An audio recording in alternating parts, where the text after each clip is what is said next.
So you can see the failure of socialist practice in socialist countries in the 20th century is by no means a failure of Marx's doctrine. Marx had criticized in as early as 1844, "You are repeating Proudhon's mistake." Marx would now be turning over in his grave, "Oh, this is not my socialism." What we Chinese and the Soviet Union and those socialist countries in Eastern Europe did was to accumulate capital under the guise of a socialist planned economy. That was the essence, because we are a latecomer to modernization.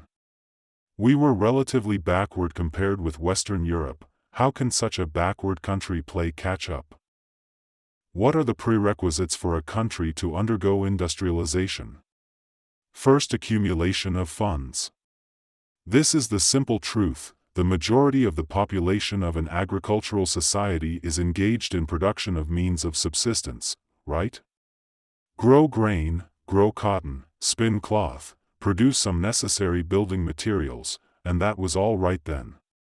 Now it is necessary to engage in industrialization. What does industrialization mean to produce? Machines. These machines do not need to be fed or clothed, but the people who produce the machines need to eat and dress. So where do these people's food and clothing come from? From the hands of the peasants. So if in the past a farmer could support a maximum of 5 people, now a farmer is required to support 50 workers. Does that mean we need to deprive the farmers? Yes, it's unavoidable, because a significant portion of the population has shifted to machine production and industrial production, particularly heavy industry. What choice do you have? Westerners have also come this way, also to exploit the peasants, right? Sheep swallow down men, the enclosure movement, you have all heard about those. So Marx had said that when capital came to the world, every pore of its being is dripping with something dirty. But there is no other way. The prerequisite of the construction of the industrialization system is to extract the means of subsistence from agricultural production and the population engaged in agriculture, and no country can avoid this stage. And what is the one thing that the socialist economy of all the socialist countries essentially do? Let the backward countries form an industrialization system within a short period of time, to establish an industrialization system for the entire national economy. And this industrialized system is in effect the first accumulation of capital, and its premise is the exploitation of the peasants, which is fully in line with the principle of capitalism. How effective is this? Because it is a socialist planned economy, the state is centralized. It is unrealistic that the activities of scattered small producers, merchants, slowly brew capitalism. Time does not allow this, as the Western powers have already penetrated your country, right? He is not going to give you time to develop slowly. No, you will become his colony. So the Mao era is a historical inevitability, just as the Soviet Union and the socialist countries of Eastern Europe are a historical inevitability, but it was capitalism at work at the time. That is clear now, right? A centralized power can mobilize the country's financial and material resources to engage in industrialization in a short period of time, and after the first accumulation of this capital is completed, the next step or further accumulation will be a problem. You have to fully respect the law of surplus value, so reform and opening up is impossible to avoid. We are now celebrating reform and opening up, commemorating the 30th anniversary of reform and opening up. We must deeply reflect on this as a turning point and its roots. We should not cite reform and opening up to simply deny the Mao Zedong era, right? Because what is the first step in reform and opening up? Reform of the economic system. First in the countryside, then in the cities. Where does this reform take us now? Redivide the cake, right? But this cake has to be made first. If you didn't make it, there is nothing to divide. When was this cake made? Mao Zedong era.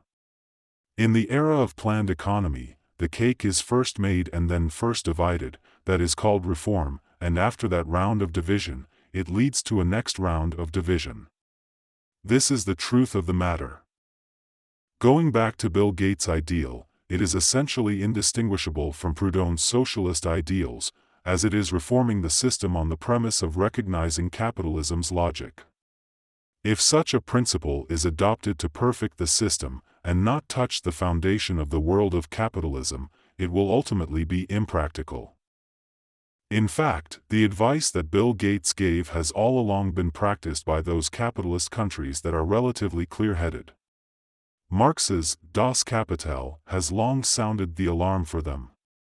For example, the first item in the 4 advances in reducing inequality, building a democracy, is their own invention, so workers get a guild to express themselves, right? This is the first one. Second, the public education system. Third, the welfare system of health care, especially in Europe, Western European countries, and Nordic countries, is very well established. These situations are all efforts by other people to reduce inequality, all reducing inequality. In fact, it is not the invention of Bill Gates, it is Das Kapital that had sounded the alarm. Capitalism today has entered the so-called post-late maturity stage. One person to thank for this development is Marx. Marx's Kapital did not sound, and now we see that it has not sounded, the death knell of capitalism, but rather, he has only sounded the alarm. This must be seen this way. How is it possible to reform the logic behind capital? To reform the logic of capital so as to fundamentally eradicate human inequality? That possibility still remains with Marx's thinking. In the class of wage labor, a new sensibility emerges, just like the Third Estate in his time. In the production process operating under the confines of feudalism, indentured labor suddenly realized that pursuing personal free labor was the right path. Because they saw in the limited movable property and craftsmanship they have accumulated, the possibility to pursue their own personal free labor. They then hope to make this individual free labor a universal principle of society, and they flee from the land of the nobility. How do we see the future? Who will flee from the production relations imposed by capitalism?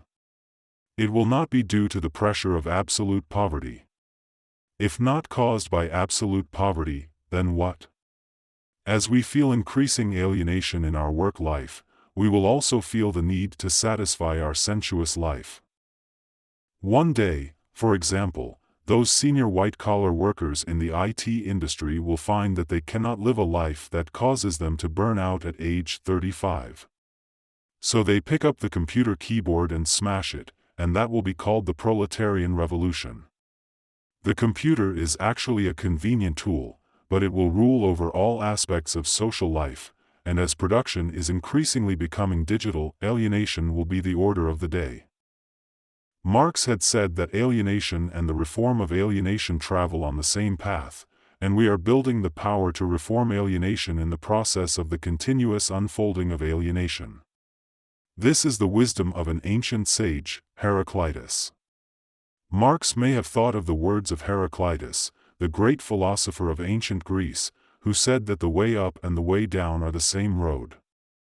In similar fashion, Marx tells us that alienation and its reform will follow the same road.